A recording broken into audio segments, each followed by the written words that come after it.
네, 오늘 본문 데살로니가전서 4장 1절에서 19절까지의 말씀은 사도 바울이 데살로니가 교회 성도들에게 재림의 소망을 가르치며 그 소망 속에서 어떻게 살아야 하는지를 권면합니다.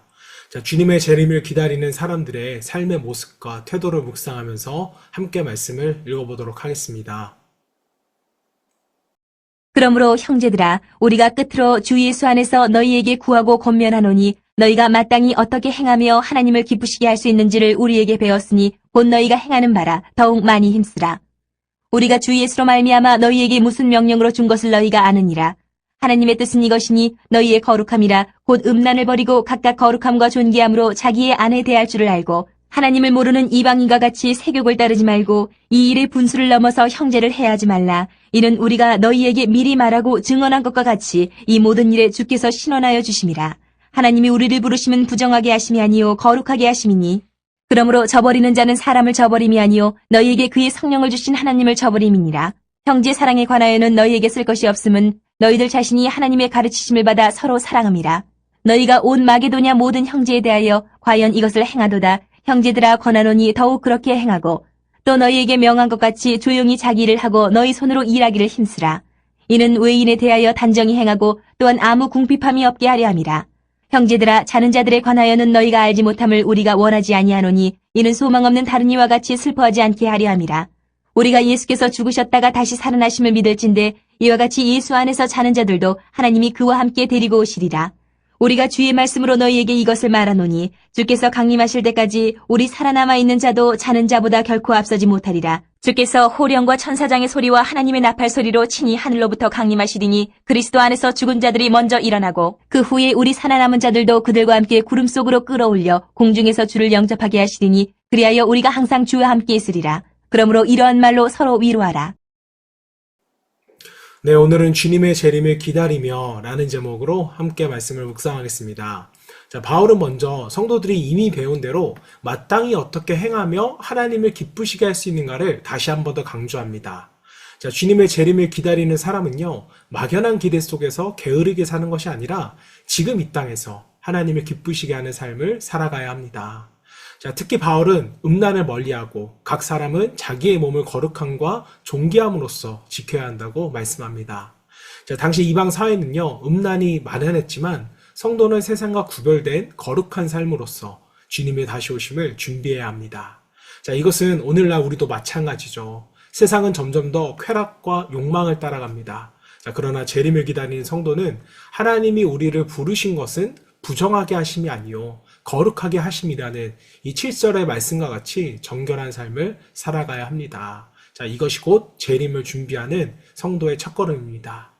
자, 바울은 이어서 형제 사랑을 강조합니다. 9절 보시면 너희가 서로 사랑함을 하나님께 배웠으니. 자, 사랑은 단순한 감정이 아니라 삶의 실제적인 모습으로 나타나야 합니다. 자, 데살로니가 성도들은 이미 사랑을 실천했지만 바울은 더 많이 하라고 10절에서 권면을 했습니다. 자, 재림을 기다리는 사람은요, 미움과 다툼이 아니라 서로를 세워주는 사랑의 삶을 살아야 하는 것입니다.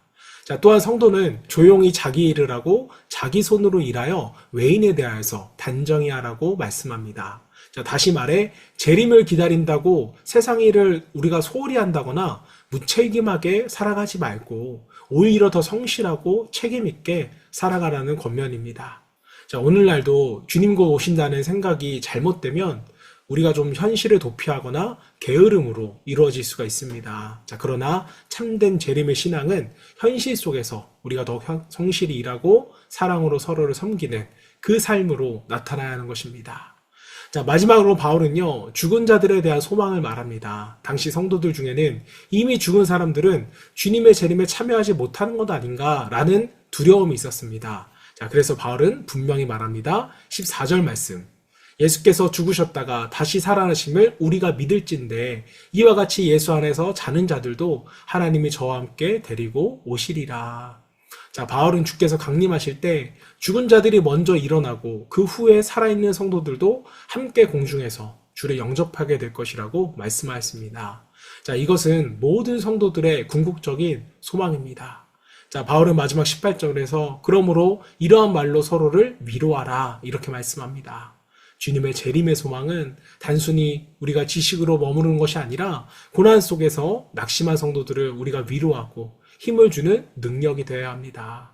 자, 사랑하는 성도 여러분, 주님의 재림은 반드시 이루어질 하나님의 약속입니다. 우리는 그 날이 언제인지는 알 수는 없지만 반드시 오실 주님을 믿고 기다리는 것입니다.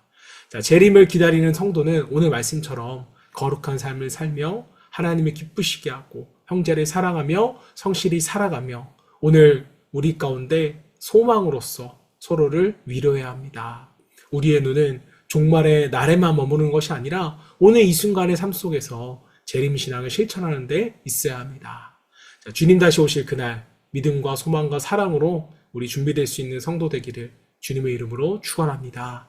자, 이 시간에 함께 기도하실 때 주님의 재림을 기다리는 성도로서 우리의 삶이 날마다 거룩함으로 변화되게 하시고 또 형제 사랑을 더 풍성히 실천하여서 교회 공동체가 세상 속에서 주님의 사랑을 드러내기를 소망하며 함께 기도하겠습니다.